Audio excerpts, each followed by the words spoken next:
We are 30 seconds. See, here's the problem. You two have hung out with Matt and Tito too long. You're picking up their bad traits. Poor things. Check. Roethlisberger, don't start with me. I've never had a problem with you guys. You guys have been my favorites. Check, check, check. No, you're picking Liz's bad attitude up. Check. Check, check. Check. Check. 1, 2. 1, 2, check. 1, 2. 1, 1, 1. Check, check, check, check, check. Had him a while. Check, check, check. I bought him for when I first started working out, but I can't work out in them and run in them. They're not good runners. Check, check, check, check.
but the video venue here in Chelan, they are crazy back there. They were hyped up and going crazy. And if you're watching online, and some of you have been watching online for a while because we had our live feed going hours before it was supposed to. So you saw the good, the bad, the ugly of the band practice.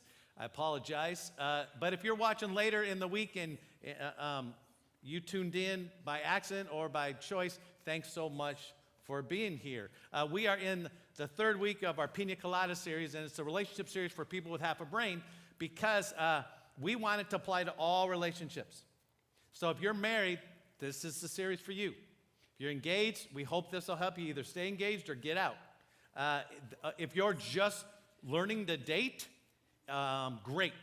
If you're in a relationship just with a friend or between your parents and your kids or between people at work, this is all good stuff, all right? It's not just marriage and in-love romantic stuff.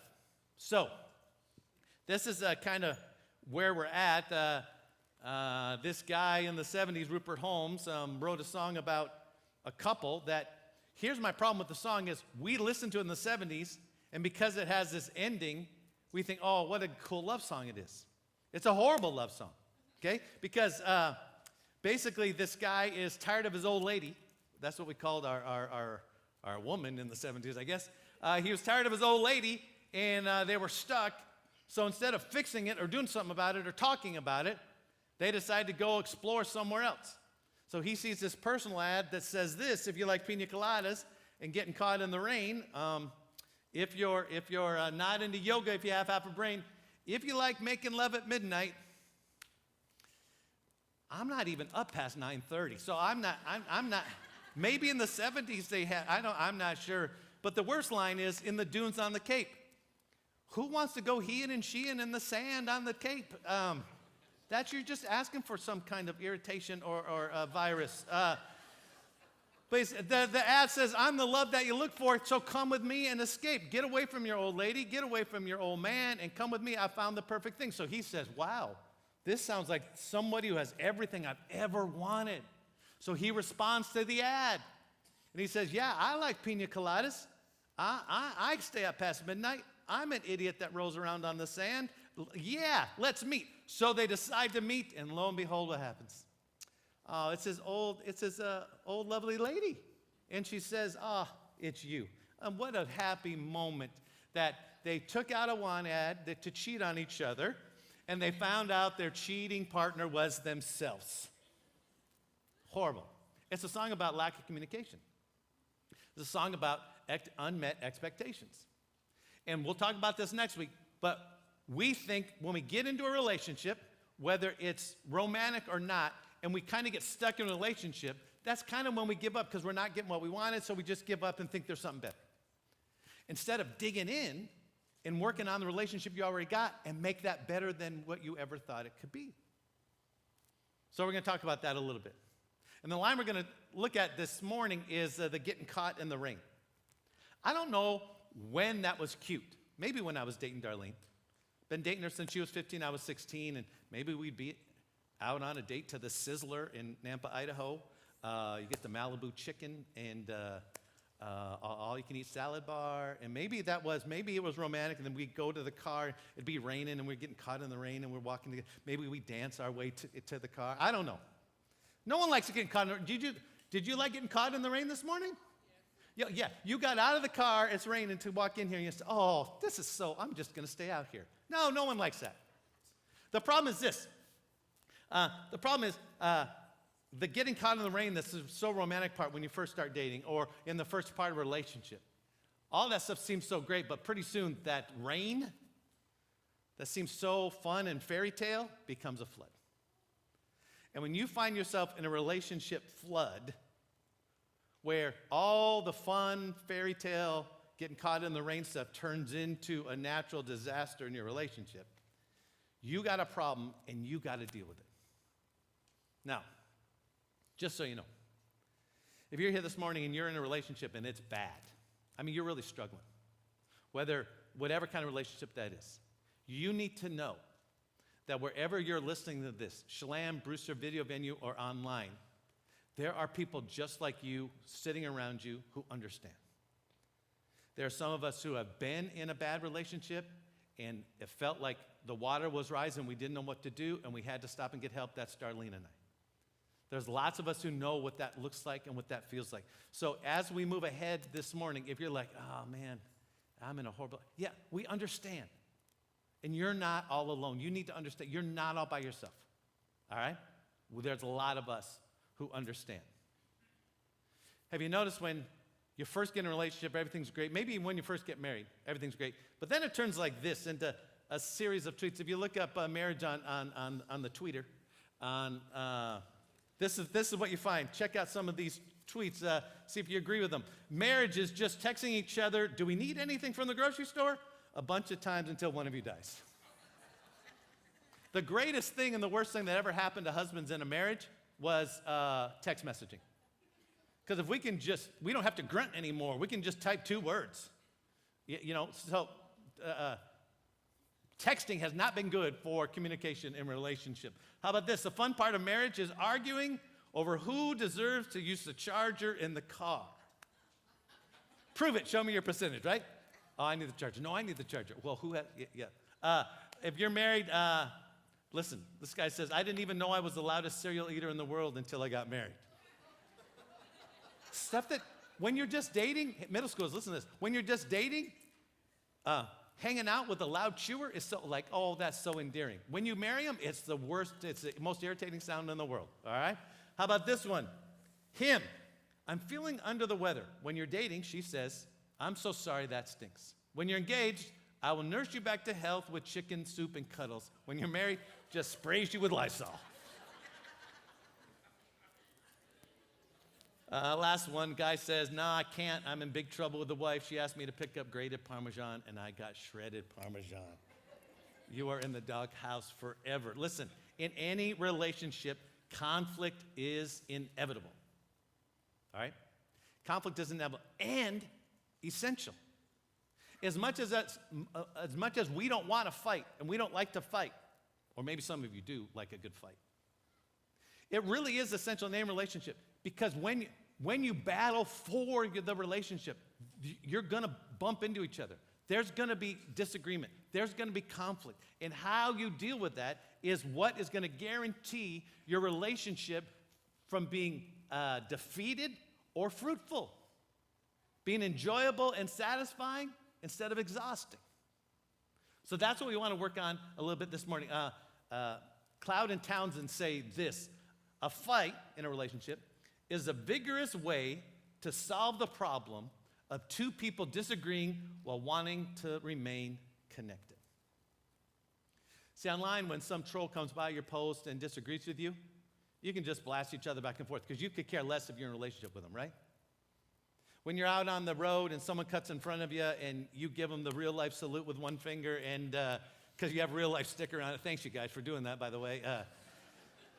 Oh, they go to RealLife. When you do that, you don't know the person cut in front of you, so you don't care about remaining connected in a relationship, right? Fighting occurs when you really want to stay connected to this person, but when there's this disagreement. And not just like, where should we go to dinner tonight? But it's like, it goes on for a week, for a month, for 6 months, where you say it's white and she says it's black. Where you want to stay in a relationship, you really like each other, you even love each other, but you're really struggling and you just keep bumping into each other so much that sometimes when you hear the other person driving up the driveway or the garage door goes up or you see them walking down the hall at your office, you just think, ugh, you're trying to figure out a way to go a different direction. There's a better way. So what we're going to work on today is we want to fight for the relationship, not with each other. Right? The fighting's going to occur, and we're going to learn how to do that in a really fair way. The fighting's going to occur because you're fighting to keep your relationship, and not just to maintain it, not just to survive, but to really thrive. A couple weeks ago when we started this series, I referred to this cycle, this syndrome. And most of us fight this way. Something happens, she says grated Parmesan, you bring home shredded Parmesan, and the fight is on. And probably reality, you're not fighting over Parmesan. There's probably something else laying there. Parmesan's easier to fight over, right? So you fight. And then you ignore each other. Whatever you do after you fight, everyone's different, okay? I pout, all right? I just get silent. I grunt less towards her, you know. She'll ask me questions, and I'll say whatever you want, stuff like that, you know. Kind of childish stuff. I hide her iPad, stuff like that. So I pout. I'm pretty childish, okay? And so you ignore each other. And then whatever time is in your relationship, it goes by. And this isn't just married. This is your buddies too, okay? Maybe a day goes by, 2 days go by. Oh, whatever, how long you can last being that way. One of you says, hey, I'm sorry, let's make up.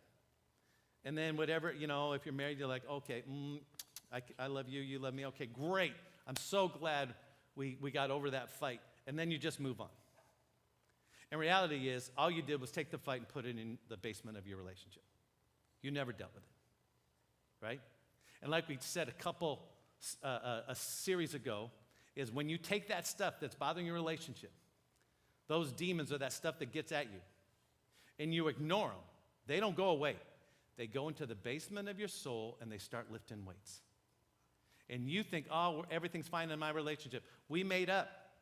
He said he was sorry. We hugged and kissed. We even went out to dinner.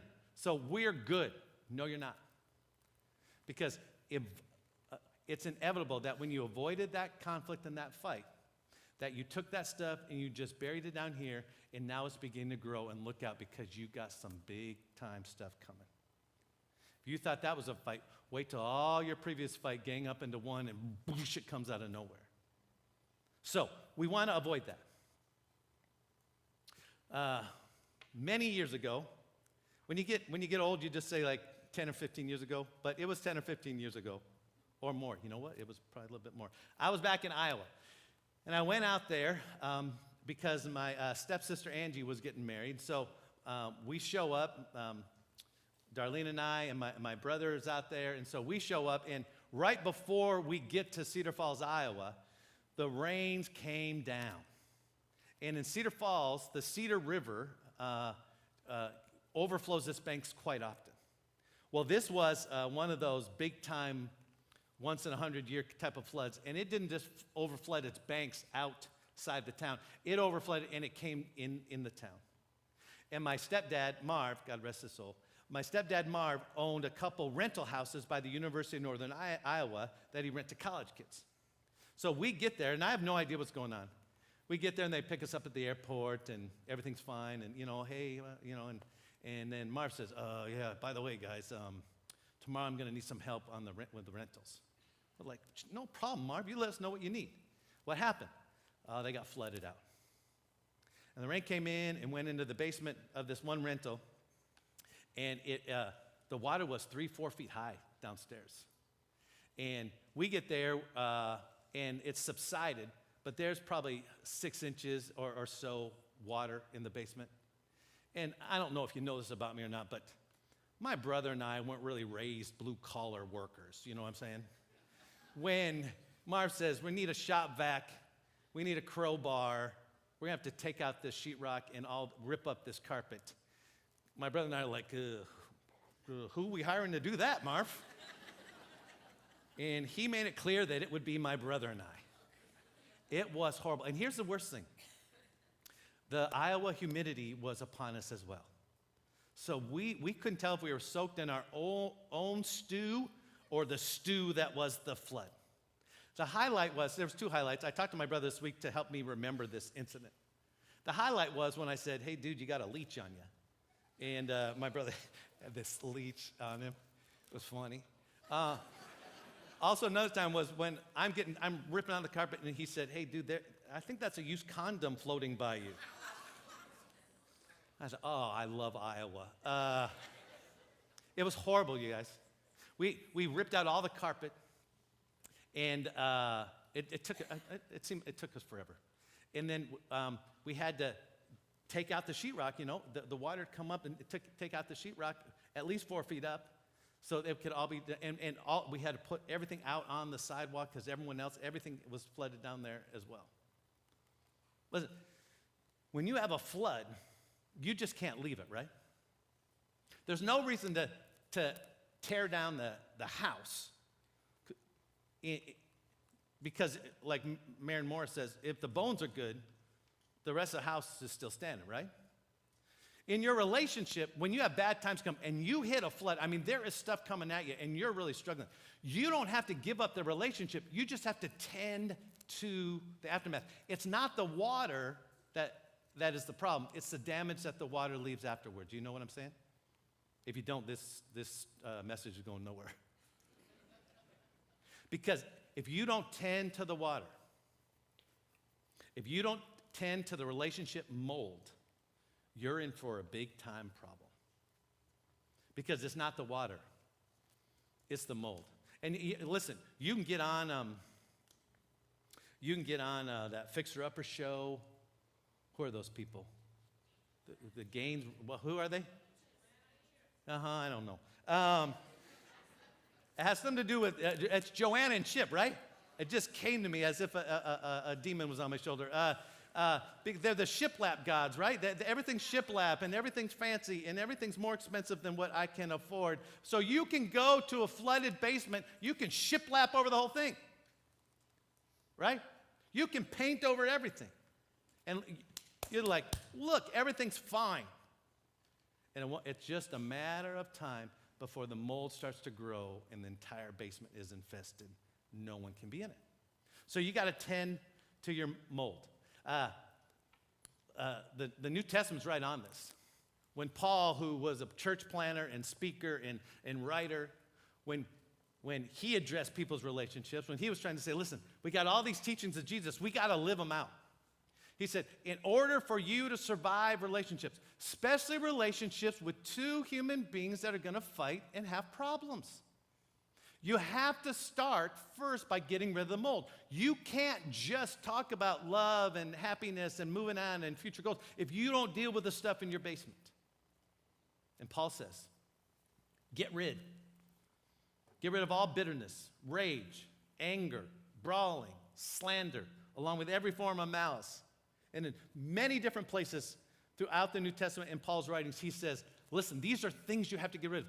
These are things that are getting in the way of what you want in your relationships. So you got to get a big shop vac. You got to get some kind of crowbar. You may need to get some extra help. Because some of us have started trying to restore the relationship we're in, but we still have mold from past relationships. But listen, you may be unaware that you've got stuff in your basement that's affecting your entire relationship house. Or maybe you are aware, but you put that down there and buried it and you thought, I'm good to go. All of us got stuff, man. Everybody. So you may have to start, and this is a different series, you may have to start by saying, listen, I got this stuff from my childhood. I got this stuff from these past relationships I was in. I've got some things, whether it's guilt that I did or stuff that was done to me, and it is messing up. And all the relationships I love and want to be part of, I keep sabotaging or they don't work out. Well, maybe it's because you've got mold down there that you're unaware of or don't want to deal with. But you got to deal with it. Because no matter how much you're in love and how attractive that person is or how much fun they are to be around, that mold will creep up if you don't do something about it. Mold makes restoration dangerous. If you're trying to restore a house or you're trying to restore a relationship, that mold, that stuff, that bitterness, that anger, that whatever that is, makes it really dangerous to move ahead. So that's why Paul says, in your anger, don't sin. In your anger, don't dig up the mold. Don't let the sun go down while you're still angry, and don't give the devil a foothold. He's saying that metaphorically. He's not saying, hey, if you're angry, don't go to bed. That's stupid. If you're tired and you're angry, go to bed, pick it up the next day. All right? Metaphorically, he's saying, don't let the sun go down. What he's saying intentionally is, you can't ignore stuff in your relationships. When you ignore mold, it grows and grows and grows and grows, and it grows best in the dark. And without freaking you out, if you're not a church person or whatever, and this, I don't want to freak you out too much, but Satan loves your mold in the dark. And in your relationship, when you allow any evil force to get a hold of your junk, it will sabotage your most prized relationships and all other relationships. So, restoration can't happen with hidden damage. You have to, that's where you have to start. That maybe there's something there. And maybe you need to get some outside help. Like, man, my relationship, I'm struggling, and I know I got some stuff in my past. Maybe you need to get some help. And you're going to have to stop and see a counselor. We can make some recommendations to you. Come talk to me afterwards. Whenever I talk to a couple, listen, I get in trouble when I get off my notes, but this is for free. Whenever I talk to a couple and I say, man, it sounds like you could benefit from seeing a counselor, and their response is, nah, I don't want to do that. All right. Or, I can't afford it. Or, I don't have time. I always want to say, hey, listen, brother, what makes you better than me? I had to go to counseling. Why don't you have to go to counseling? Well, I'm not as messed up as you. That could be, but still. You say, I don't have enough money. Well, you try living in a struggling relationship that goes through a divorce. Tell me how much that money that's going to cost. I don't have time.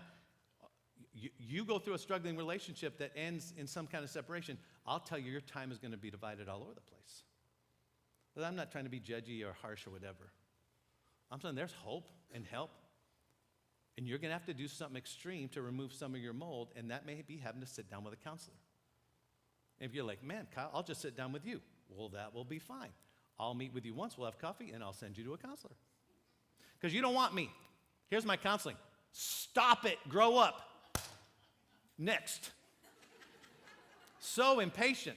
I'm impatient with myself. Listen, if I could counsel you, I wouldn't have got to go to a counselor.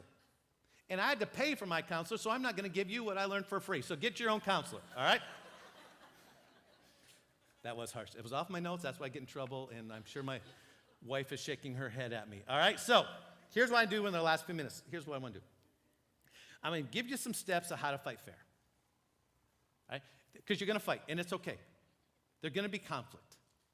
And I want to give you some steps that make fighting beneficial, conflict beneficial, instead of destroying your relationship. All right? So here's some relationship weapons. Because you're going to go to battle. And you're not battling the person you're in relationship. You are fighting for the relationship. Number one, personal responsibility. You want to be armed with that. Because you want to start with this. I'm talking to all of you, but man, dudes, listen to me. If you can start by saying this, is it my fault? Am I responsible for any of this mold? What am I doing? What am I saying? How am I saying it that could be contributing to the bad feelings and bad stuff that's going on in my relationship now? And you have to start with a mirror. We want to take a mirror and hold it in front of our partner. But really, you have to start with you first. And that's exactly what Paul says. Paul says this, don't repay anyone evil for evil. Be careful to do what is right in the eyes of everyone. If it is possible, as far as it depends on you, live at peace with everyone. Now, you may not be able to live at peace with everybody, but as far as it depends on you, we use this phrase all the time. I learned it in Celebrate Recovery. I use it all the time. You keep your side of the street clean. Don't worry about cleaning up the other side. You keep your side of the street clean, and that's where you have to start, that you take personal responsibility for your words and your actions and your tone. All right? That's very important. As far as it depends on you. You start by being honest. You can stop being judgy and believing the worst about your partner. And you take a look in the mirror and say, I wonder if it's me. And listen, I'll give you the answer. It's you. All right? And I'm just talking, like, you're sitting next to if you're married and you're sitting next to your spouse, I'm looking at both of you. It's you. We all got stuff. But you have to start with you first. All right? You have to check out the motivation in your heart. Okay, think, I just want this. I just want this. You know what the problem is? Not getting what I want. Well, maybe what you want, maybe your desires, maybe you're not getting. Start with you first, all right? Second, besides personal responsibility, saying, well, taking a look at yourself first. Second is this, transparent humility. It's that sense that I'm not going to try to get even. They came home late last night, I'm coming home late tonight. They said this to me, I'm going to say this to them. When I meet with couples, and again, I don't do ongoing couples counseling, but in our marriage groups, I'm in an old married couple group, and then Darlene and I lead a young married group. Sometimes I wish maybe someone had done it to me, but this is just my temperament. I'm not saying it works for you. But so many times I meet with a couple or in one of my groups, I just want to take somebody and just shake them. Just, listen to me. If you don't change, your relationship's going to end. And they're like, she's not going to tell me what to do. He's not the boss of me. Okay. All right. I'm just telling you, I can see the outcome at the end of the road. And when you don't enter it with saying, I'm going to be honest about where I am, I'm going to be honest about who you are, but I'm not going to be mean about it. Paul says that love must be sincere. That we're going to hate what is evil and we're going to cling to what is good. You can't fix the mold in the basement. You can only be responsible for your own mold. And so many times as I listen to couples, they'll get in a big fight and they'll have one of two reasons why they were so cruel to each other. One was, I was drunk. I said things I shouldn't have said. Okay, maybe you should stop getting drunk. The other one was, I was angry. And people use those as reasons, not excuses, reasons why it was okay to be mean and say things and do what I wish I hadn't said because I was angry, and that's just the way I am when I'm angry. Now, let me give you, I think I messed up the notes, so I'm sorry. So I put these in the wrong place. But right here is a good place to talk. If you want to be careful in your relationship, and you enter in a place where she says it's white, you say it's black, or you're not getting along. I'm going to go through these really quickly. You can write them down. You can even look them up on the internet yourself, all right? But I want to give you 7 C's, fighting on the 7 C's. I think these are Rick Warren's, all right? And if you're in the middle of a tense conversation, now listen, if you don't care about the quality of your relationship, there's nothing I can do for you. I can't help you. If you don't care about your partner, if you don't want your relationship to get better, I got nothing for you. But if you care about it, even though these things are like, man, this is a little hard work, yeah, but it's worth it. If you care about your relationships, both now and in the future, this is good stuff. Here we go. 7 C's. First of all, never compare. Never compare. Joe's wife is so much nicer than you are. Never compare. I wish that we were more like, you know what I'm saying? I'm sure my wife thinks it, and she thinks, Kyle, I wish you were more like Manuel Navarro. Well, I'm not. He's dark-complected and dreamy. He's really nice. He's always dressed nice. His hair, he's got hair. Never compare. 2, never condemn. You know this. You never pay attention. You always are late. You know that, but we do it all the time, right? If you want your relationship to get better, here's some stuff. Never command. I'm the husband, you're supposed to do what I say. And some of you are like, what? Well, the Bible says. And if you're raised in that kind of culture, you think that's what the Bible says. The Bible says, in the beginning of that passage, submit one to another. You're both supposed to be submitting to each other as husband and wife. Who wants to be the parent and then be married to a kid? If you're in a relationship and you're just buddies, and someone says, you just do what I say, I refuse to allow you to go out with that person. All right. Come on, would anyone like this when they're a kid? My mom would say, you sit there, don't make a peep. Peep. I mean, that just makes me peep. Come on. Just me? All right. Oh, Manuel too. Good. Manuel's just as messed up as me. Never challenge. Never challenge. I'm going to tell you what to do, and you're going to follow it. You're having a problem, and you go into the relationship, you go into the fight, and you say, here's what you need to do. I thought it all out. If you just do this, this, and this, everything will be fine. Next, never condescend. You know what makes that person feel bad about themselves. And when you hit their Achilles heel, when you hit their insecurities, how dare you? And you may be losing in the fight, and so you think, okay, watch this.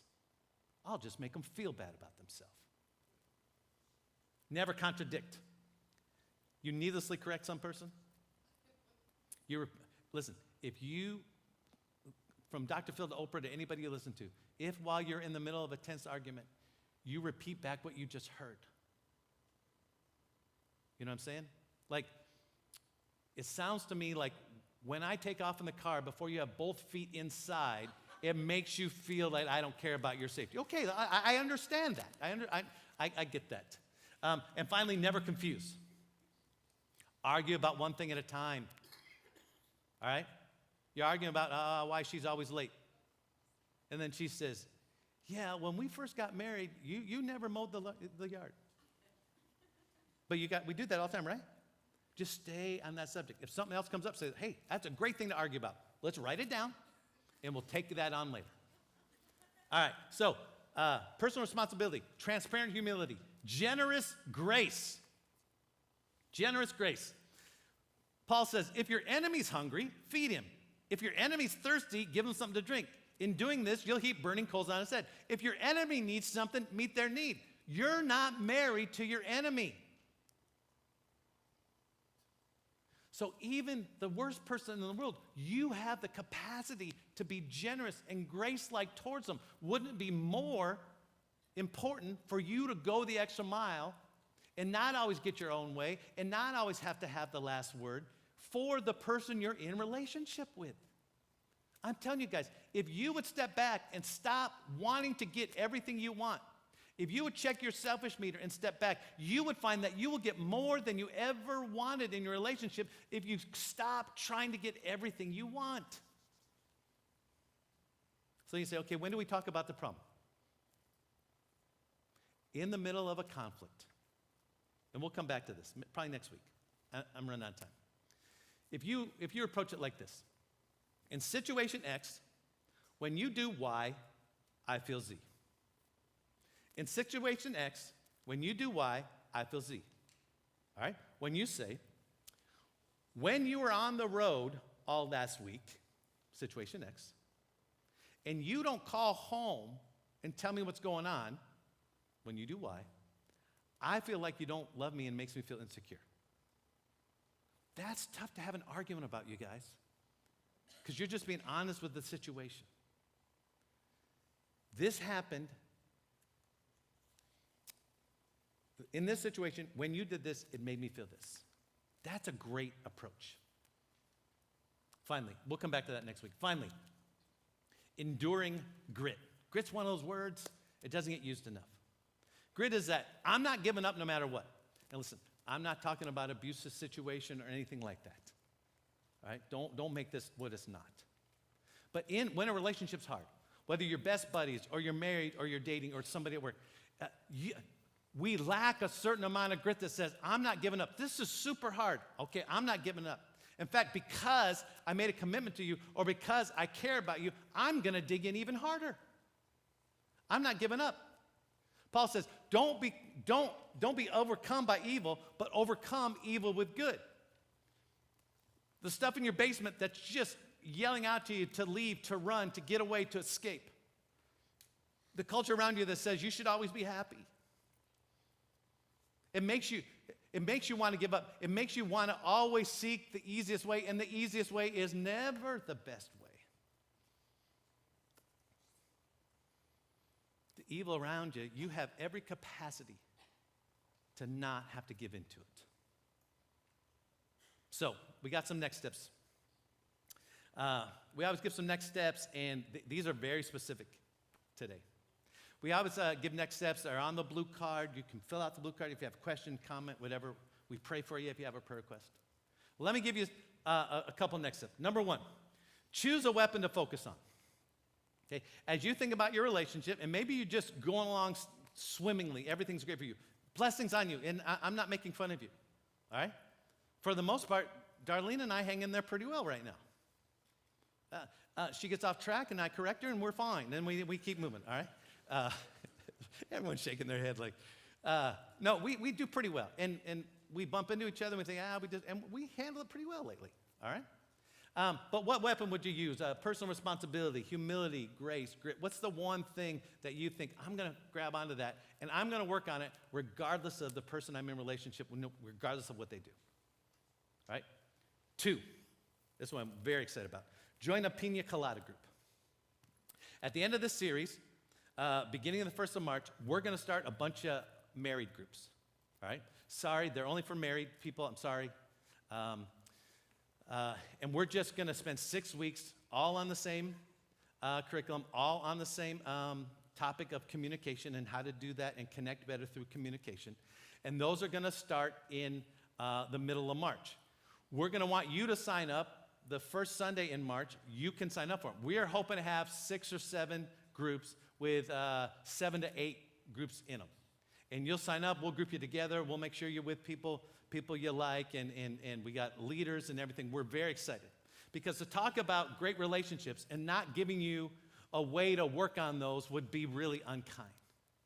So I don't care. I don't care if you're 80. I don't care if you're 18 and married. These groups are for you.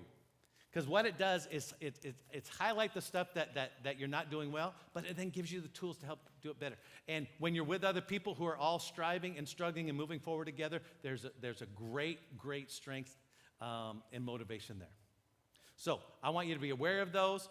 We'll have one up in Brewster. We'll have at least 5 or 6 down here. Start talking now. You say, husbands, I hear you. There's no way I'm going to say stupid. Listen. No one's going to put you down. No one's going to make fun of you. If you have the right leaders, there may be pina coladas, all right? Or if you need something stronger, you bring it with you. That'd be great. Bring your own beer, all right?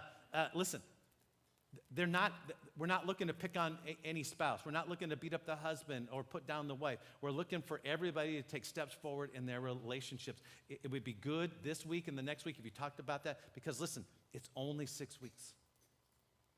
After 6 weeks, you may want another step past that, but it's only 6 weeks. And I guess you just got to trust me. The curriculum, the stuff, the format, it's really great. It's not boring. It's not guilt-ridden. It's really great. Finally, if you care about your relationship, let me give you one thing to consider. Invite Jesus into the mix. Instead of carrying the load all by yourself, or instead of carrying the load, the two of you, which you were never meant to carry by yourself, what would happen, even if you're not a church person, would you consider this? That you invited Jesus into the mix to help you with that. I use this passage in every single wedding I've ever done, and it goes like this. Solomon said that 2 are better than 1 because they have a good return for their labor. Seems like a good idea. If either one of them falls down, one can help the other up. But pity anyone who falls and has no one to help them up. It's great. Most married couples, when they get to the wedding day, is like, hey, yeah, we're going to show up as 2, but we're going to leave as 1. We've decided it's better to go through life together than separately, and let's go get this thing. And Solomon's acknowledging that, yeah, it is better to have somebody with you and partner. Then he says this. That was my fault. The one may be overpowered, 2 can defend themselves. Yay! And a cord of 3 strands is not quickly broken. What? He's talking about 2 people, and then all of a sudden he's got 3 people. Like, what the? My mother-in-law's moving in with us? I mean, what is this? And Solomon says, man, if you add God to the mix, you think your cord is strong with just 2 strands? You add a 3rd strand, and the 3rd strand's God? That's a cord that can't be broken. Not only do you get some help that God can help maintain your relationship, but you guys, it's so much easier when you don't carry the burden all by yourself. When you reach a place in your relationship, you say, man, I really want this, but I'm going to choose to allow you, Jesus, to satisfy my soul. Because I keep trying to get satisfied by my partner. I keep trying to get satisfied by my friend or my relationships at work. And Jesus, would you fill up my soul so I don't have to need that and get that from everywhere around me? Now, you do need relationships, and we do need one another, and that's all very important. But it's so much easier when you say, I can't do this, God. I need your help. I would love to be personally responsible. I would love to be humble. I would love to exercise more grace. I would love to have more grit. But listen, I'm not capable of doing that on my own, so I need some help. Let me give you one thing and I'm done. We love the YouVersion Bible app. If you have a phone of any kind of smartphone, the YouVersion Bible app is one of the best tools you could ever find. Whether you're just checking out God or whatever, you can search on it. The whole Bible's on. You just download it to your phone. You can search any verse. But they have all these Bible plans, all these devotionals, all these readings. And there's a bunch of them. I'm recommending these to you for the next 7 days. It's God's advice for wives, God's advice for husbands. It's not going to beat you up. It's not going to make you feel guilty. It's one step. If you say, I want my relationship better, I'm struggling to do it on my own, I'd like to invite God into the mix. Here's one way. Just take 1 week. Download the YouVersion Bible app, go to plans on the bottom of the screen, and search for God's advice for wives. Now, if you're a husband, don't search God's advice for wives, because that's what a husband would do. Hey, I read this thing about you, and you're supposed to do this, this, this, and this. Get ready to fight, all right? There's a flood coming if you approach it that way. Listen, we're all different places, I understand that. And it doesn't matter. It doesn't matter if you live in Brewster or Mansfield or Manson or Rondo or Chelan. I'm just saying, your relationships can be better. Your relationship can get better. And I'll believe that for the both of us, for the three of us, until you're ready to believe it. Because I've seen it in other people's lives. I've seen it in my own life. God is in the business of restoring people. God is in the business of making things new. It's the message from the beginning of the Bible to the end. And I'm praying you take steps towards allowing God to be part of your life and the life of your relationship, because it will make a world of difference. I'm going to turn it back over to Billy in Brewster. If he can wrap up there, I'll wrap up here. God, thanks. Thanks that you love us and you offer a relationship with us. We don't have to earn it. You offer us grace. You give us everything we need because of Jesus. And that's so hard to comprehend sometimes and to understand that our junk separates us from you, God, but you offered a solution in Jesus. So I thank you for the example of what a relationship looks like because of the sacrifice of Jesus. I ask you in our own lives, because we're not Jesus and we struggle to be happy in relationships, we struggle to be kind in relationships. I ask God that you would work in our hearts, at least motivate us to start doing the right things in relationships and let the results come later. God, thanks for loving us no matter where we're at. In Jesus' name I pray, amen. Thanks so much for being here. Have a great, great Sunday. See ya. Love ya. Bye.